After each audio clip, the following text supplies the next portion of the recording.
Eto na, nandito na naman po tayo sa isang programa kung saan manonood po tayo or mag-check tayo ng mga balita at ating bibigyan ng reaksyon at opinion. Itong mga photos, mga video o kung ano pa man, basta tayo sumusuporta tayo sa Duterte. Siyempre, kung mali ang mga Duterte, hindi naman natin na kukonsintihin, di ba? Ang mali lang ng Duterte, hindi tumakbo si VP Sara bilang presidente. Kaya nagkanta ganito. Well, di naman natin masisisi dahil di naman natin alam kung ano talaga ang mangyayari. Nabudol lang kasi tayo. Okay mga kaibigan, kung trip nyo na may kasamang reaction video at opinion, solido ho ito sa mga bali-balita. Kaya kung trip nyo na may kasamang reaction video, simulan na natin ito. Kung gusto nyo naman ng mura na at mabilis na internet, nandito na ang Fiber ni Juan. Maaasahan, kaya tawag na. Baka meron na sa inyong lugar ang Fiber ni Juan. Alam nyo, napakaswerte nyo kapag kumapit kayo dyan sa Fiber ni Juan. Dahil napakabilis na atang mura-mura pa. Eto na nga, sabi po ni Torre, pinoso ito nung Princess Kyla Super Rail. Sabi ng ganon, Superalis ba yun? Oh. Umalis ako sa PNP nang walang nilalabag sa batas. Oh. So ibig sabihin, pinagmamalaki po niya, at least wala akong nilabag sa batas. Para sa akin meron. Para sa akin lang naman, opinion ko lang naman. Yung ginawa nyo kay Tatay Digong, hindi po yun maganda at labag ho yun sa batas para sa sarili nating pananaw. Dahil meron tayong sariling jurisdiction dito sa Pilipinas, pero ang ginawa nyo, binaboy nyo at dinala nyo si Tatay Digong sa dahig. Kahit wala ng jurisdiction dito yung ICC. Kahit sabihin nyo noon meron pero ngayon wala na, hindi na po, wala nang ano man tawag doon? Wala na kahit na ano pang Englishan at talinuhan. Napakalinaw po na tinapon nyo si Tatay Digong doon dahil alam nyong malakas. Yun po ang pagkakaintindi natin. Basahin natin ano, ipiniliwanag ni MMDA General Manager Nicolas Torre na malinis ang kanyang naging record sa Philippine National Police matapos niyang lisanin ang serbisyo. Umalis daw siya, no? Ayon kay Torre, umalis siya sa PNP nang walang anumang kasong administratibo o paglabag sa batas bilang tugon sa mga kumikwestiyon sa kanyang kredibilidad at integridad bilang opisyal ng gobyerno. Binigyan din niya nadala niya sa MMDA ang disiplina at karanasang natutunan sa PNP at nanindigan siyang nagsilbi siya sa taong bayan ng tapat at alinsunod sa batas. Hindi rin ako naniniwala para sa akin sinungaling Sa akin lang, sariling pananaw.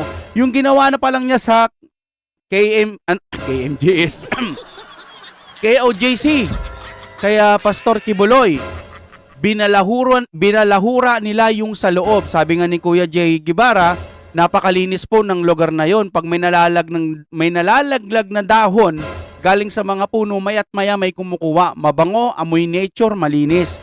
Pero binaboy po ng mga kapulisan na lumusob doon at ni-raid po si Pastor Kibuloy.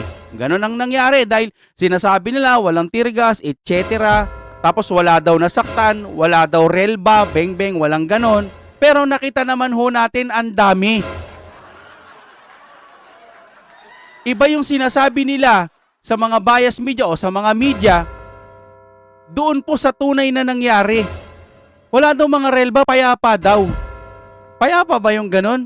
Meron pang nabawian ng buhay? Kaya hindi ho maganda at correction ho. Ang pagkakaalam ko, tinanggal siya, hindi siya umalis. Iba yung nag-resign ka o tinanggal ka, ay iba yung nag-resign ka lang, doon naman sa tinanggal ka, inalis ka ng Pangulo. Yun ho ang pagkakaalam ko. Pwera na lang kung sinabihan siya, mag-resign ka na. Or mag-leave ka muna. Or hindi mo na ikaw ang PNP, papalitan na kita. Hindi ka ikaw yung sarili mo? PNP PNP chief ka? Tapos umalis ka? Wawa, ilang buwan lang. PNP chief ka na, bababa ka pa sa MMDA na chairman sa kanya rito, General Manager Nicolas, no. Wala akong hate sa personal kay Nicolas Torre. Bahala ka sa buhay mo kung anong gusto mong kilalanin ka. Pero sir, nire-respeto natin yan bilang kapulisan. Pero yung ginawa niya ho, hindi. Kay Tatay Digong. At kung sinasabi niyang umalis ako sa PNP nang walang nilabag sa batas, hindi ka ho umalis. Base ho sa pagkakaunawa ko, tinanggal ka, pinalitan ka. Di ba? Yun ho ang sa atin nun. Okay, dumako na ho tayo sa susunod natin gagawa ng reaction, no? Mga kapatid, pag nakaabot kayo hanggang dito, pwede ho ba pa-like ng ating video para manumbalik po ang ating algorithm, no? Kasi nga ho, kahit yung mga ibang vlogger din, ewan ko kung inaatake ba kami or talagang sadyan ganyan na si YouTube ngayon. Hindi namin ho maintindihan. Pero sa tulong po ng inyong like at magko-comment kayo, Duterte pa rin, napakalaking bagay po yun para mai-recommend pa kami sa mga dati naming viewers. Okay, dumako na po tayo sa isa pa nating reaksyon. Ito po mga kapatid, ito yung nanay. At hindi lang ho ito yun ha, meron pa dati. Yung mga nanay na pinaaral nila ang kanilang mga anak sa magandang eskwelahan na sa tingin nilang dito huhubog ang aking anak para sa kanyang kinabukasan. Dahil may tiwala ako sa eskwelahang ito. Ang problema, ayon ho sa pagkakaintindi ko, ni-recruit bilang maging NPA at umakyat ng bundok at lumaban sa gobyerno. Nilalason ho sila ng mga teacher na, oy, ganito, ganyan, hanggang sa yung bata, syempre, walang kaalam-alam, akala nila, syempre, yung mga kabataan natin, ano, karamihan, ang pagkakakilala nila sa teacher, perpekto, at dapat matuto ko dito dahil ginagalang ho nila yan eh. Nirirespeto nila yan. Kung anong sabihin ng teacher, susundin nila yan. Pangalawang magulang nga. Tapos ikaw ipinagkatiwala sa inyo itong mga estudyante, tapos lalasunin nyo ang pag-iisip nila, ang kanilang kaisipan para umakyat sa bundok. Para doon maging NPA at lumaban sa gobyerno. Pag sila ay nadali, kasalanan ng gobyerno, hindi ho. Kasalanan ng mga nag-recruit kasi itong mga batang ito, hilaw pa ang utak. Minsan iniisip nilang tama sila sa sarili nilang pananaw. Tama ako, tama yung sinabi ng teacher ko, puro kurakot yung mga nangyayari ngayon. Kaya aakyat na lang ako ng bundok. Kawawa ang mga magulang. Kaya kayo sa mga estudyante dyan, wag ho kayong makikinig kapag kausapang gobyerno na. Tabi muna, no? Hayaan nyo muna yung mga kuya, tito natin dyan, mag-aral kayong mabuti para hindi kayo umakyat sa bundok. Hindi kayo pinapadapuan sa lamok tapos ang gusto nyo umakyat ng bundok. Mga buwisit din itong mga estudyante na ito, nakakainis eh. Hindi naman nila kasalanan siguro dahil nga ang kaisipan nila hindi pa ganun kahinog para maintindihan lahat yung mga bagay-bagay. Ang dapat sisihin dito, yung mga nanlalason ng kaisipan. Panoorin ho natin ito, galing ito sa Sulong Mindoreño. Ayan, pakinggan ho natin. Ito yung ngayon malos magkaaway na ata yung Dilawan ulit at saka si PBBM. Galit na rin yung mga Dilawan eh, no? O, panoorin ho natin, Tanggap yan sa mga nakakakilala po sa anak ko sa simbahan. Hanggang ngayon nasasaktan po sila sa mga panggagamit nitong mga kabataan party list. Please po, nakikiusap po kami, tigilan nyo na po ang paggagamit nyo sa anak ko. Yung mga picture nyo po na kumakalat, please po. Tigilan nyo na po. Buhay nyo na po. Buhay na po ng anak ko ang kinuha nyo, ninakaw nyo pati mga pangarap niya. Ano ba ang gusto nyo? Hindi namin pinalaki yan ng ganun lang. Mula kinder hanggang high school, nag-aaral ng private yan. Atid sundo yan ng tita niya. Na mga pinsan niya kung paano namin ninalagaan yan. Tapos gaganunin nyo. Bakit inyo sa bundok na hindi nga namin pinapalakad yon ng malayo? Alam niyong may sugat ang paa niya.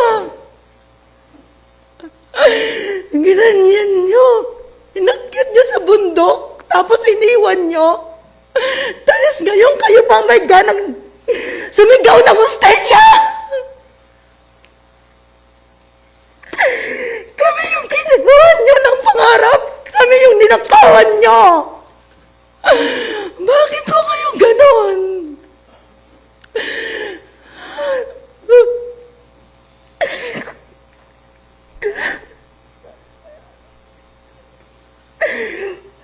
Ano po yung tita niya dahil yan ang lagi niyang kasama. Napakasakit po sa kanila yon. Pero po, lahat po namin yan, inalagaan namin yan. Baby namin yan, tapos gaganon ninyo lang.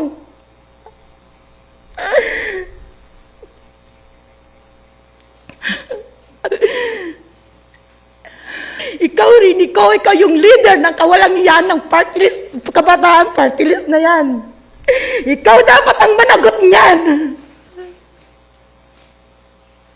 Kasi kasama mo pa sa picture.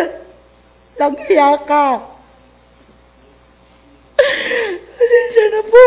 O nakakapagsalita po ako na hindi maganda pero napakasakit po. Sa amin, sa buong pamilya. Sa ginawa niyo kay Bebe. Kay Jerlyn.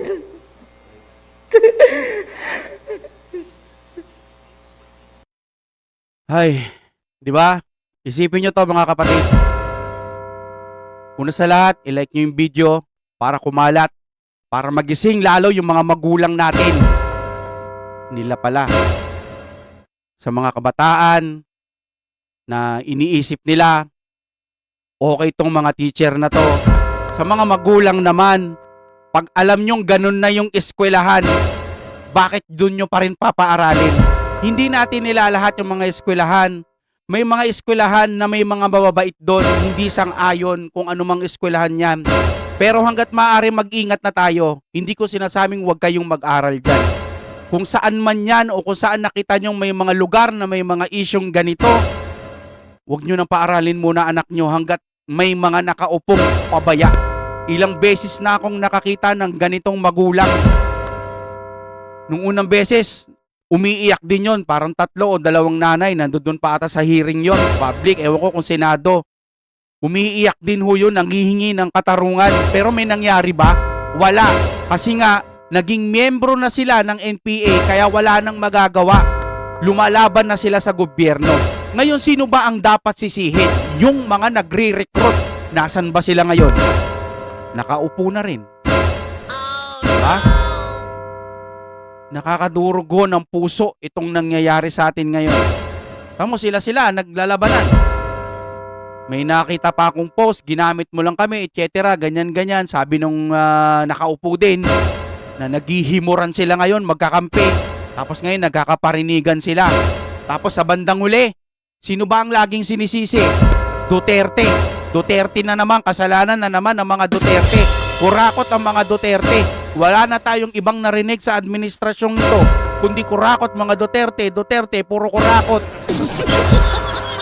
Ang tunay na problema natin, yung gobyerno ngayon, wala silang aksyon. Puro na lang salita, puro announce, puro... Nako. Hindi kasi nangyari sa mga anak nila to eh. Nakakadurugo ng puso to. Kawawa. Kabataan, mga taong umakyat ng bundok, akala nila matalino na sila. Na-recruit sila eh. Iniisip nila tama yung mga pinaggagawa nila. Lalo ngayon yung presidente, ganyan. Siyempre, mas madaling mahikayat itong mga kabataan na ito na umakyat sa bundok. Di ba? Ay, ayoko na. Lalaban ako sa gobyerno. Anong gagawin ng mga kasulunduhan natin? Yung mga lumalaban sa gobyerno, di ba? Di lalabanan ng mga kapulisan natin yan, ng mga sundalo natin. Di kawawa, di ba? Nare-recruit lang sila eh. Tapos di ba may mga picture pa tayo nakita dati na mga may mahawak pa silang mga heavy equipments, di ba? Bang, bang, bang. Sobra yun, mga kapatid. Bakit nyo pa susuportahan yan? Tapos yung pinakita niya, yung kulot, di ba? Kung makaasta, kung maka-aura doon sa mga, yung tinatanong niya si BP Sara dati, akala mo kung sinong matalino. Mahiya kayo sa mga pinaglalaban nyo. Mahiya kayo sa pinaglalaban nyo. Kawawa yung mga nadadamay. Ginagawa nyong tangke. Kayo mga nasa likod, kayo mga naka-aircon. Kayo natutulog ng mahimbing habang sila pinapaakyat nyo ng bundok. Kayo mga namumuno. Samantalang yung mga nire-recruit nyo umaakyat ng bundok, sila yung mga lumalaban. Mga kabataan, isipin nyo po yun. Umaakyat kayo ng bundok. Kayo ang tagalaban, kinakagat kayo ng mga lamok. At baka tinitikman pa kayo dyan pag babae kayo. Maawa kayo bago kayo umakyat, kausapin yung mga magulang nyo kung tama yung ginagawa ninyo. Pwera na lang kung sasabihin, huwag nyo sasabihin sa mga magulang ninyo kasi nga, hindi nila alam ang ipinaglalaban natin, bla bla. Kayong mga magulang, seryoso ho Huwag nyo nang paaralin yung anak nyo kung alam nyo may issue yung paaralan na yun. Marami ng mga umakyat ng bundok. Mula noon hanggang ngayon, wala naman silang napala. Lumalaban sila sa gobyerno, nanggugulo lang sila. Mga kapatid, para sa atin tong Pilipinas, hindi para sa mga pinaglalaban lang ng mga teacher na nagre-recruit o kahit na sino pang mga nagre-recruit, dapat managot ho sila. Ang problema, nakaupo kasi, kaya mahirap. Kahit naman hindi nakaupo, mahirap pa rin. Ay, mga kababayan ko, wala. Ito ang Pilipinas ngayon, tiis-tiis talaga. Oh my God, we'll be back again. Come on!